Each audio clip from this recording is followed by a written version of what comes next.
Hello, in this part we are going to learn about lists in C++, especially the standard list. Okay, so a list is a container from the standard template library, also known as the STL. So unlike arrays and vectors, a list stores elements in a non-contiguous way and allows a faster insertion and deletion anywhere in the list. Okay, so let us take a look at how to include the list library. So to use lists in C++, we include the list header. Okay, so we can include it like this. So we use the preprocessor directive hashtag include, and we want to include, let us include list like that.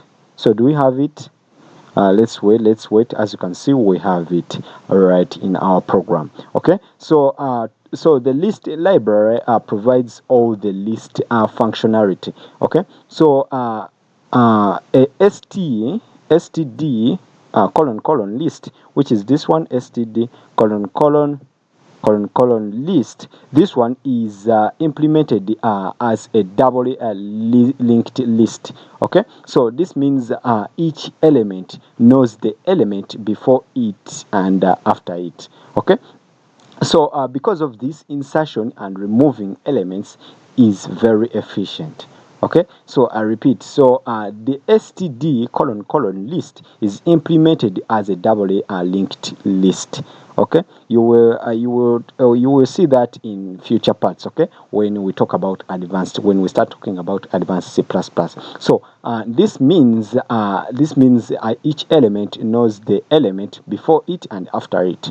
Okay, so because of this, insertion and removing elements is very efficient. Okay, so let's create a list of integers. Okay, so let me remove this one, and so here, as you can see, we are using namespace std, so we can use list. Okay, and then it's going to be list of integers, and let us name it numbers, like that. Okay, then from there, here, as you can see here, we are creating a list that stores integers. Okay, and numbers is the numbers is currently empty. The numbers list is currently empty. Okay, so lists allow us to add elements at the front and back. Okay, so for instance we can add elements using, let us call numbers dot, want to push. As you can see here, we can push back, we can push front, as you can see. So let us push back. Okay, and let us push back 10, and from there let us also repeat. Let us repeat as well. Let us paste, and we want to push back. Let us push back at 20. Okay, we can also push front. So let us paste, and then that one there, and let us use the push front like that. We want to push front. Let us push front 5 like that. Okay, so push back adds to the end. Okay, it adds to the end. This push back adds to the end, and the push front, which is this one, push front adds to the beginning. Okay, it adds to the beginning. So the list now contains it contains 5, which is pushed at the beginning, and then it contains 10. Okay, which was pushed at the back, and then another, and then 20 in order, in that order. Okay, which was pushed in the at the back at last. Okay, so let us take a look at how we can access elements. So unlike vectors, lists do not support indexing. Okay, so we cannot say that numbers and then we use our index like that. This is not possible. Okay, this is not possible when it comes to lists. So instead we use a loop to access elements. Okay, so let us take a look at how we can loop through a list. So to loop through a list, what we do, let us use a for loop.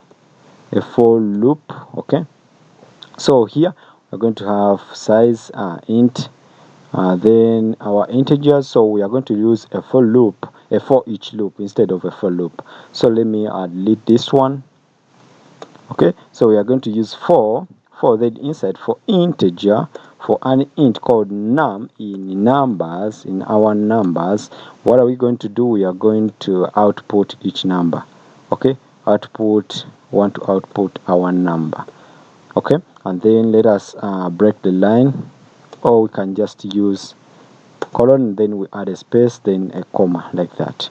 We try to save, After saving, we try to compile.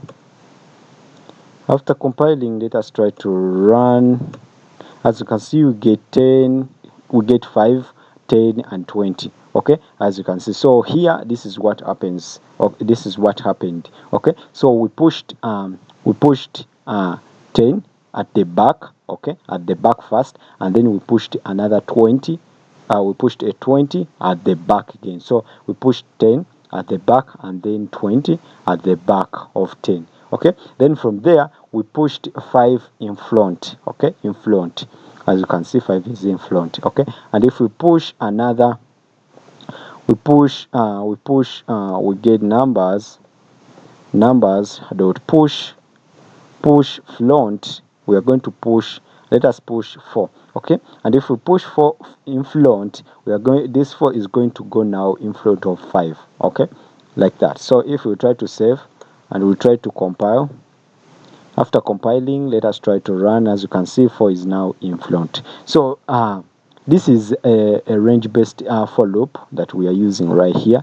It's a range-based for loop, and it goes through each element one by one. Okay, and output, we get this output. Okay, so let us now take a look at how we can remove elements. So let's make removing elements very easy. Okay, so we can use the pop front and the pop back functions. Okay, so pump front, pump underscore front removes the first element, and the pop underscore back removes the last element. Okay, as you thought.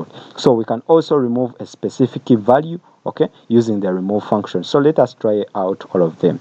Okay, so let us try to remove or Control Z.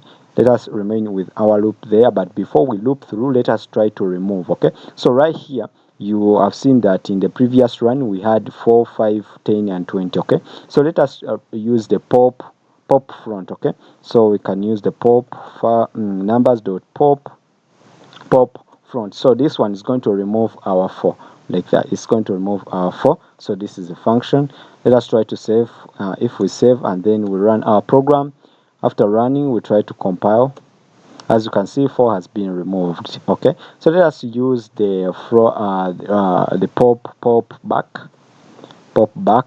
Okay, so instead of removing 4, now we are going to remove the last element, which is 20. Okay, so if we compile and then we run, as you can see, 20 has been removed. Okay, so let us try to use the remove. Okay, the remove function. So the remove function, we say that the remove can be used to remove a specific value. So we use dot remove, and then this function takes in a value, okay, which is an integer. Okay, so the value to remove, as you can see, so we want to remove, let us specify, let us remove 10. Okay, let us remove 10. So 10 is in the middle. Okay, 10 is in the middle. As you can see, 10 is in the middle. So if I try to compile, after compiling and I try to run, as you can see, 10 has been removed. Okay, 10 has been removed, which has been after 5. Okay, it has been removed. We can also get the size of our list using the size function.